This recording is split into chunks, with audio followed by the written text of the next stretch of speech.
আমার ভাইজানেরা, আমার নবী দয়ার নবী বলেছিলেন, এ ভাই জিবরাইল কে ইমামতি করবেন? সমস্ত নবীগণেরা একত্রিত ভাবে আল্লাহর ফেরেশতারা বলেছিলেন, ইয়া রাসূলুল্লাহ, ইয়া হাবিবাল্লাহ, আপনি তো হলেন নবীদের নবী, আপনি তো হলেন রাহমাতাল লিল আলামিন নবী, আপনি হলেন পণ্ডিতের পণ্ডিত, আপনি হলেন ইমামের ইমাম। একটু জোরে হবে না? ইয়া রাসূলুল্লাহ, হাবিবাল্লাহ, আজকে আমরা বড় ধন্য হয়ে যাব, কেননা আমরা আপনার পিছনে ইক্তেদা করে নামাজ পড়ব, আপনাকে ইমাম বলে মেনে নেব, ইমামের ইমাম, আপনাকে নবীদের নবী বলে মেনে নেব, কেননা আল্লাহ পাক আপনার ওসিলায় সব কিছু সৃষ্টি করেছেন। এ আমার ভাইয়ানেরা, আমাদের নবী, আমাদের নেতাকে আল্লাহ কত উচ্চ মর্যাদা দান করেছেন। এ আমার ভাইয়ানেরা, আল্লাহ পাক যা কিছু সৃষ্টি করেছেন সকলের জন্য আমাদের নবীকে নেতা বানিয়ে দিয়েছেন। আসল নেতাকে চিনুন, নকলকে ছাড়ুন, আসল নেতাকে চিনুন, আমার নবীকে। বাবা, আমি আপনি যদি আসল নেতা মনে করি, তাহলে নবীকে মহব্বত করুন, নবীর আদর্শে আদর্শিত হয়ে যান। কোনদিন আমি আপনি গাড্ডায় পড়ব না, দুনিয়াতেও ক্ষতি হবে না, আখিরাতেও কোনো ক্ষতি হবে না, কেননা যে নবীর ভিতরে কোনো জাররা পরিমাণ মিথ্যা ছিল না, আমার নবীর ভিতরে কোনো ধোঁকা ছিল না, আমার নবী দয়াল নবী ভিতরে কোনো আমানাতের খেয়ানত ছিল না। এগুলো তো নবী বুঝিয়ে দেওয়ার জন্যই জগতের বুকে এসেছিলেন। বলুন সুবহানাল্লাহ। আল্লাহ নবী গরিবের পাশে দাঁড়িয়েছেন, আমার নবী অসুস্থ ব্যক্তির পাশে দাঁড়িয়েছেন, আমার আপনার নবীকে যারা কষ্ট দিয়েছে, মেরেছে, আল্লাহ রাসূল তাদের জন্য হিদায়াতের দোয়া চেয়েছেন। নবী একটিবারের জন্য বদদোয়া করেন নাই। আল্লাহ নবী দয়া নবী নূর নবী, আমার আমানাতের মাল আমার নবী হেফাজত করেছেন, এই মানুষকে আমানাতকে বুঝিয়ে দিয়েছেন। এ আমার ভাইজানেরা, মুরব্বি আব্বা জানেরা, এক কথায় আল্লাহ পাক আমার আপনার নবীকে শ্রেষ্ঠ মর্যাদা দান করেছেন। লাকাদ কানা লাকুম ফি রাসূলিল্লাহি উসওয়াতুন হাসানা। একটু জোরে বলো সুবহানাল্লাহ। স্বয়ং আল্লাহ পাক জানিয়ে দিয়েছেন যে আমি আমার রাসূলকে সকলের জন্য উত্তম চরিত্রবান আদর্শবান নবী করে পাঠিয়েছি। আমরা সেই নবীর দেওয়ানায় আজ আমরা এখানে বসেছি, ঠিক না ভুল? কিন্তু বাবা, এখানে আমরা বসেছি, কিন্তু বসাটা সেই আল্লাহর উদ্দেশ্যে হতে হবে, শুনতে হবে, অন্তরে গেঁথে নিতে হবে, কাজ করতে হবে।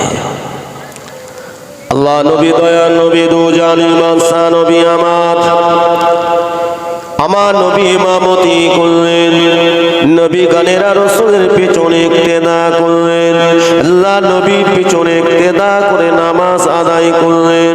আল্লাহ নবী দয়া নবী সালাম ফেরানোর পরে আমার নবী দয়া নবী রাহমাতাল লিল আলামিন নবী আমার সমস্ত নবীদের সঙ্গে সাক্ষাৎ করার পরে আল্লাহর ফেরেশতা জিবরাইল আলাইহিস সালাম আমার আপনার নবীকে বলেছিলেন, ইয়া রাসূলুল্লাহ, হাবিবাল্লাহ, এবার আপনি চলুন, উদ্দে গমন করুন, ওই বোরাকের পিঠে সওয়ার হয়ে যান।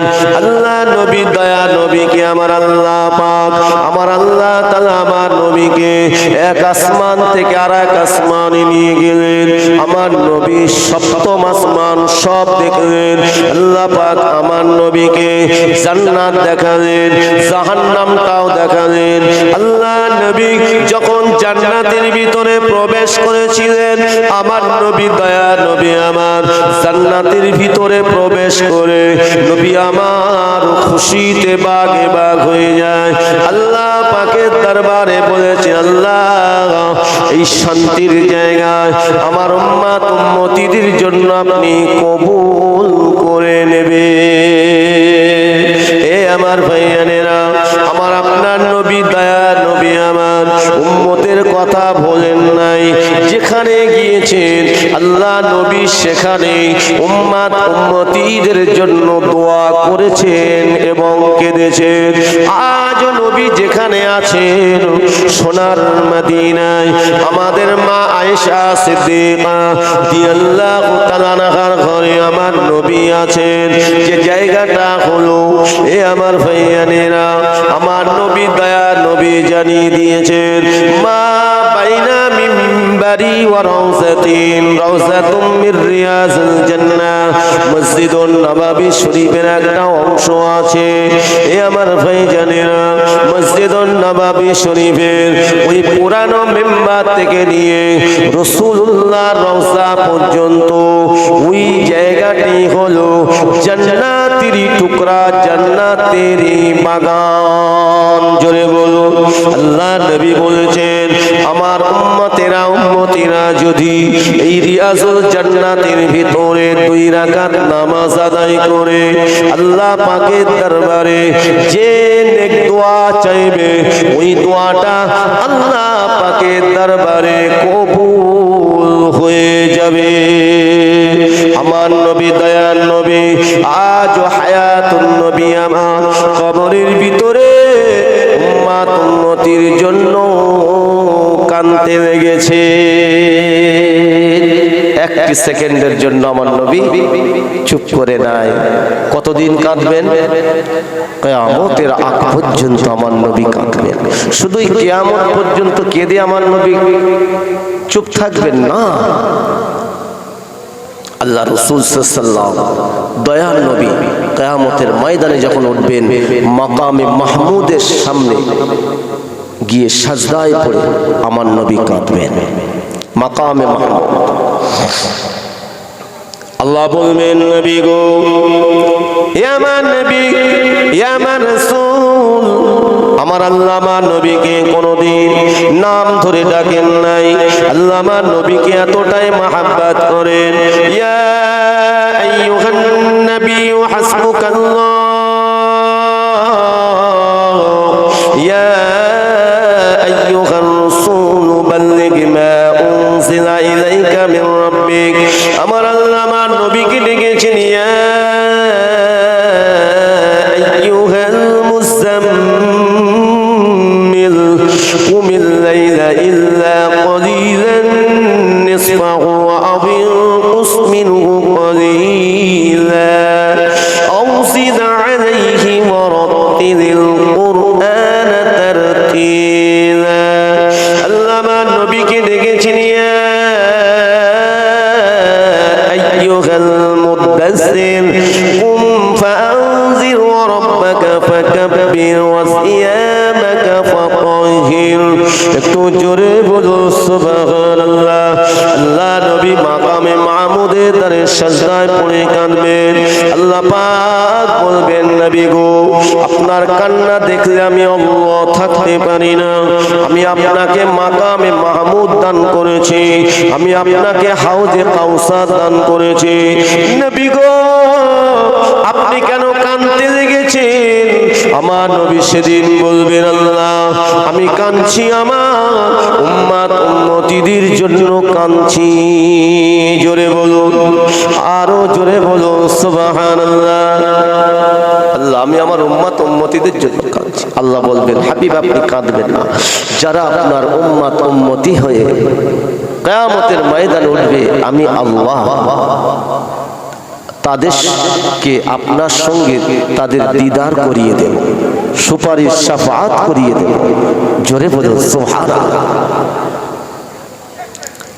আল্লাহ নবী দয়া নবী নূর নবী হাবিবুল্লাহ নবী মুহাম্মদুর রাসূলুল্লাহ সাল্লাল্লাহু আলাইহি ওয়াসাল্লাম জান্নাত দেখে খুশিতে বাগে বাগ হয়ে যাবেন, কিন্তু আমার নবী যখন জাহান্নামের দিকে এগিয়ে আসবেন, আল্লাহ নবীকে জাহান্নামের দিকে আমার আল্লাহ পাক যখন নির্দেশ দেবেন, এ জিবরাইল আমার নবীকে একটু জাহান্নামটা দেখিয়ে দাও। আল্লাহ নবী দয়ার নবী আমার জাহান্নামের ধারে যখন আসবেন, জাহান্নামের গর্জন শুনে আল্লাহ নবী রোনাজারি করে কাঁদবেন। আমার আল্লাহ আমার নবীকে দেখাবেন জাহান্নামের আযাব, জাহান্নামের শাস্তি। আমার নবী যখন দেখবেন, আমার নবী আমার থাকতে পারবেন না, সাজদায় পড়ে কাঁদবেন, আল্লাহ আমার উম্মত উম্মতিরা এই কঠিন আযাবে জাহান্নাম সইতে পারবেন আল্লাহ। ও আমার আল্লাহ, আপনি আমার উম্মত উম্মতিদের যেন জাহান্নামায় দেবেন না। ইয়া আমার ভাইরা, ইয়া আমার মুরব্বি আব্বা জানেরা, তাই আমার নবী দয়া নবী যখন আল্লাহর সঙ্গে দিদার লাভ করে, আমার নবী যখন মিরাজ শেষ করে নবী যখন দুনিয়াতে এসেছিলেন, আল্লাহ রাসূল জাহান্নাম দেখিয়েছিলেন। সেই জাহান্নামের বর্ণনা যখন সাহাবীদেরকে বলতেন, আল্লাহ নবী সাহাবীরা কেঁদে জারে জার হয়ে যেতেন, অনেকে বেহুশ হয়ে যেতেন। ও আমার ভাই জানেরা, কেননা জাহান্নাম বড় কঠিন জায়গা, অভিশপ্ত জায়গা। যে জাহান্নামের আগুনকে আল্লাহ পাক 3000 বছর ধরে জ্বালিয়ে কালো কদাকার ঘোর কৃষ্ণ বর্ণের ন্যায় বানিয়ে রেখেছেন। জাহান্নামের খোরাক হবে, জাহান্নামের আগুনের খোরাক হবে পাথর। আর একদল অপরাধী আল্লাহর বান্দা বান্দি যারা আল্লাহকে অস্বীকার করে মরবে, তারা জাহান্নামের কাঠ হয়ে যাবে। ও আমার ভাইয়ানেরা, মৃত্যু হবে না, মৃত্যু হবে না, কেননা মৃত্যু তো একবারই হবে, ঠিক না? কুল্লু নাফসিন যায়িকাতুল মাউত। দুনিয়াতে আপনাকে আমাকে পাঠিয়েছেন, এই দুনিয়াতেই মৃত্যু হয়ে যাবে, আর দ্বিতীয়বার মৃত্যু হবে না। সুম্মা লা ইয়ামুতু ফীহা ওয়া লা ইয়াহইয়া। মৃত্যু কারো দ্বিতীয়বার আর হবে না। ওই জাহান্নামের আযাব যখন ভোগ করবে, মৃত্যু হবে না, কালো কদাকার হয়ে যাবে, পাশাপাশি আযাব হবে, কেউ কারো দেখতে পাবে না। চিৎকার করবে, আল্লাহ এর থেকে মৃত্যু অনেক ভালো। আমার আল্লাহ বলবেন, বান্দারে তোমরা ওইভাবে আযাব ভোগ করো, তোমাদের আর কোনোদিন মৃত্যু হবে না। জান্নাতবাসীরা জাহান্নামবাসীদের দেখতে পাবে। এই আমার ভাইয়ানেরা, ও আমার মুরব্বি আব্বা জানেরা, কেননা জান্নাতবাসীরা দেখতে পাবে জাহান্নামবাসীদের। কেননা দুনিয়ার জমিনে বাবা যারা কিনা আনন্দে মেতে গিয়ে অসহায় ব্যক্তিদের উপরে আঘাত করেছে, এতিমের হক মেরেছে, গরিবের হক মেরেছে, এ আমার ভাইরা আমানতকে খেয়ানত করেছে, সুখ শান্তি আয়েশ আরামে কাটিয়ে দিয়েছে। এই কাটিয়ে দেওয়ার জন্য দুনিয়াকে জড়িয়ে ধরেছিল, আল্লাহকে খুঁজে পায় নাই, আল্লাহকে মানে নাই, আল্লাহর ঈমানওয়ালা বান্দাদেরকে কষ্ট দিয়েছিল। আমার আল্লাহ সেদিন বলবেন, আমার দুনিয়ার জমিনে যে বান্দা বান্দি গুলো দুনিয়ার জমিনে আমি আল্লাহ আমাকে পেতে গিয়ে, হক কথা বলতে গিয়ে, ন্যায় কথা বলতে গিয়ে, সত্য পথে চলতে গিয়ে ওই সমস্ত দুনিয়াদারি যারা আমাকে অস্বীকার করেছিল, তাদের কাছে এমন করে অত্যাচারিত হয়েছিল। আজকে আমি আল্লাহ এদের আর কোনো কষ্ট দেব না। আমার আল্লাহ পাক রব্বুল আলামিন, আমার আল্লাহ পাক বলবেন, এ আমার জান্নাতি বান্দা বান্দিরা, চিরস্থায়ীর জন্য তোমরা আনন্দ করো, ফুর্তি করো, তোমাদের আর কোনোদিন মৃত্যু হবে না, মৃত্যু হবে না, এবং অনন্তকালের জন্য তোমরা শুধু আয়েশ আরাম করো, কোনোদিন কেউ বুড়ো হবে না। জান্নাতে যারা যাবে কেউ বুড়ো হবে না, সব যুবক। জোরে বলো সুবহানাল্লাহ। কেউ রোগগ্রস্ত হবে না, দুঃখ বেদনা কিছুই থাকবে না। আল্লাহ রাসূল আমার নবী আমাদের জন্য যেখানে গিয়েছেন আমাদের চিন্তা করেছেন, আজও করেছেন। দেখে আমাদের নবীকে আল্লাহ পাক কত সম্মান দিয়েছে, ঠিক না ভুল? এত সম্মান পেয়ে নবী আমাদের ভোলেন নাই। দুনিয়ায় অনেক সময় দেশের কোন রাজা বাদশা নেতা মন্ত্রী আসলে আমরা সংবর্ধনা দেওয়ার জন্য সব ফুল টুল নিয়েটা ওটা নিয়ে দাঁড়িয়ে থাকি না, ঠিক না? কিন্তু সম্মান আল্লাহ দিয়েছেন, আল্লাহ শুকরিয়া আদায় করতে হবে। যদি সম্মান পেয়ে আল্লাহকে ভুলে যাই, যদি কিনা আমি আপনি বাবা বিশাল কিছু মনে করে, মনে রাখবেন অহংকার ঢুকে গেলে যে আমি আপনি পূর্বের কথা ভুলে গেলাম, যেদিন আপনার আমার কোনো অস্তিত্বই ছিল না, ঠিক কিনা বলেন? যেদিন কোনো অস্তিত্বই ছিল না, আজকে আল্লাহ অনেক কিছু দিয়েছে, অথচ সেই পূর্বের দিনের কথাটা ভুলে গেলাম। মনে রাখবেন আমার আল্লাহ পাক রব্বুল আলামিন জানিয়ে দেন, যারা কিনা সম্মান পেয়ে, অর্থ পেয়ে, ইজ্জত পেয়ে, বাদশাহী পেয়ে, নেতৃত্ব পেয়ে, মর্যাদা পেয়ে আমি আল্লাহ আমাকে ভুলে যাই এবং আমার সৃষ্টি জীবদেরকে কষ্ট দেয়, আল্লাহ বলেন আমি তাদেরকে কখনোই ভালোবাসি না। কারণ দুনিয়াতে আল্লাহ অনেক কিছু দিয়ে পরীক্ষা করেন, অনেক কিছু কেড়ে নিয়েও পরীক্ষা করেন, ঠিক কিনা? কারণ এই দুনিয়াটা হলো পরীক্ষার জায়গা। প্রিয় নবী মুহাম্মদুর রাসূলুল্লাহ সাল্লাল্লাহু আলাইহি ওয়াসাল্লাম আমার নবী, দয়ার নবী আমার, সাত আসমান ভেদ করলেন। আল্লাহ নবী দয়ার নবী আমার ফেরেশতাদের কিবলা দেখলেন, বাইতুল মামুর দেখলেন, ফেরেশতাদের কিবলা বাইতুল মামুর দেখলেন, সিদরাতুল মুনতাহা দেখলেন। সব কিছু দেখার পরে আল্লাহ নবী দয়ার নবীকে যতদূর পর্যন্ত আল্লাহ পাক জিবরাইলের দায়িত্ব দিয়েছিলেন, ফেরেশতা জিবরাইল আলাইহিস সালাম সেই পর্যন্ত চলে যাওয়ার পরে আল্লাহ নবীকে বলেছি, ইয়া রাসূলুল্লাহ, ইয়া হাবিবাল্লাহ, হুজুর বেয়াদবি মাফ করুন, আমি আর একটি কদম এগোতে পারবো না।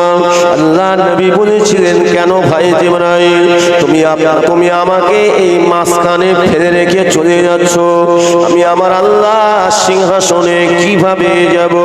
ফেরেশতা জিবরাইল আলাইহিস সালাম বলেছিলেন, ইয়া রাসূলুল্লাহ, ইয়া হাবিবাল্লাহ, হুজুর আপনি যদি আমাকে এগোতে বলেন আর আমি পারবো না, কারণ আল্লাহ আমাকে এতটুকুই নির্দেশ দিয়েছেন, যদি আমি একটি কদম এগিয়ে যাই আমি আমার আল্লাহ নূরের তাজাল্লিতে শেষ হয়ে যাব।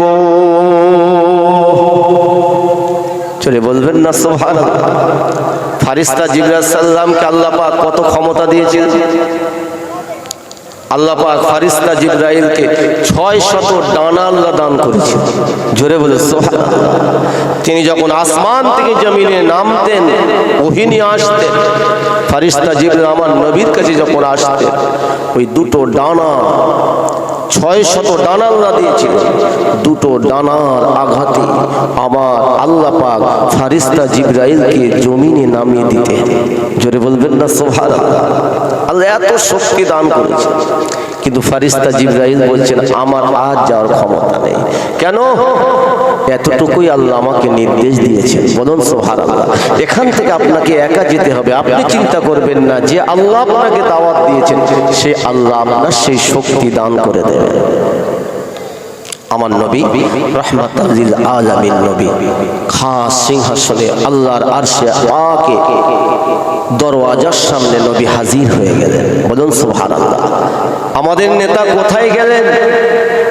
জোরে বলেন। আমাদের নেতা স্বয়ং সৃষ্টিকর্তা মহান আল্লাহর খাস সিংহাসনের কাছে পৌঁছে গেলেন। আল্লাহ পাক রব্বুল আলামিন নবীকে ওই সময় বলেছিলেন, হে আমার হাবিব, হে আমার রাসূল, আসুন আমি আপনার জন্য অপেক্ষা করছি।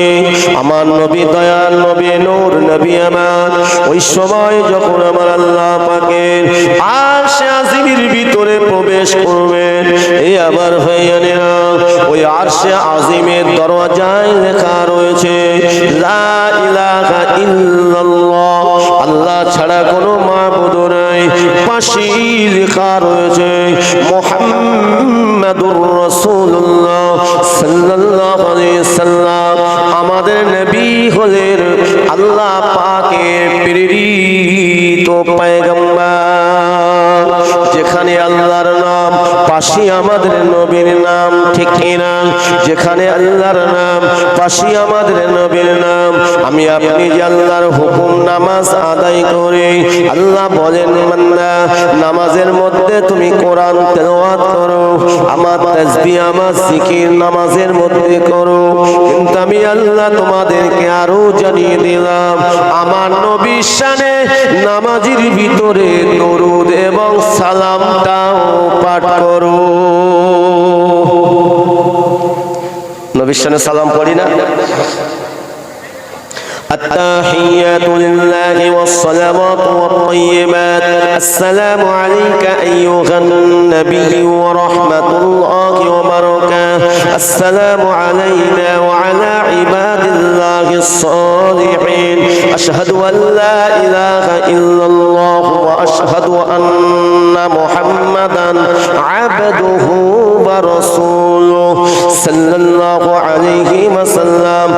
আমি আপনি নবীর শানে নামাজের ভিতরে সালাম দিচ্ছি, জোরে বলুন। আপনার নামাজ যদি আল্লাহ কবুল করে নেন, আপনার ইবাদত যদি আল্লাহ কবুল করে নেন, ওই সালামে নজরানাটা সোনার মদিনায় রাসূল পাকের রওজা শরীফে পৌঁছে যাবে, পৌঁছে যাবে। আজকে যদি এখানে নবীর শানে দরুদ পড়ি, সালাম পড়ি, আমার আল্লাহ পাক, আমার আল্লাহ একদল ফারিস্তা, এই রহমতি ফারিস্তা পাঠিয়ে দেন, তারা আমার নবীর কাছে পৌঁছে দেন। বলুন সুবহানাল্লাহ।